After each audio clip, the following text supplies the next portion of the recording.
og jeg kommer fra Hvidebæk. Martin, hvad var det, der skete med dig? Jamen, det skete nok for en måned siden, jeg har lagt sådan noget, som nok alle unge mennesker har prøvet, det der druktur. Ja.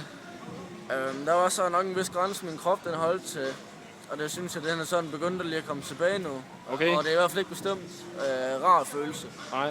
Hvad er det så, der sker? Jamen, det er ens nyrer eller lunger og sådan noget der, det begynder at stikke hele vejen herovre i den her side her og presse på.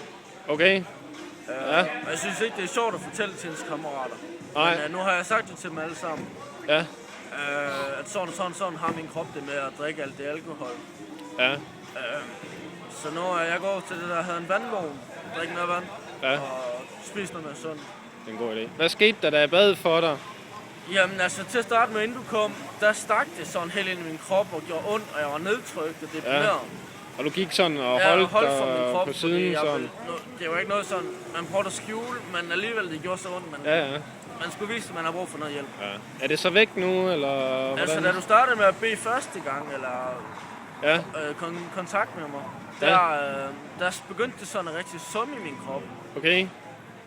Og gjorde mig sådan lidt mere motiveret og glad. Ja. Så da du spurgte anden gang, der forsvandt det sådan mere ind i min krop og gjorde mig helt utrolig glad, og min stikken derinde i kroppen og pressen. Okay. Det forsvandt i hvert fald. Ja. Og nu summer det sådan i hvert fald meget mere min krop af glæde. Okay. Så du kan mærke det sådan fysisk, at... Ja. Og så begyndte jeg sådan at snakke om nogle ting, som man nok ikke snakker med alle folk om. Nej.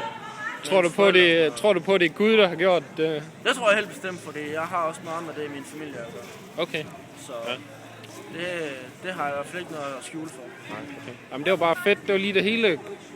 Så... Jamen jeg er i hvert fald utrolig glad for, at der kommer sådan nogle skørtsingler, kan man kalde jer. Ja. Jamen det... Snak med jer. Du må have en god aften.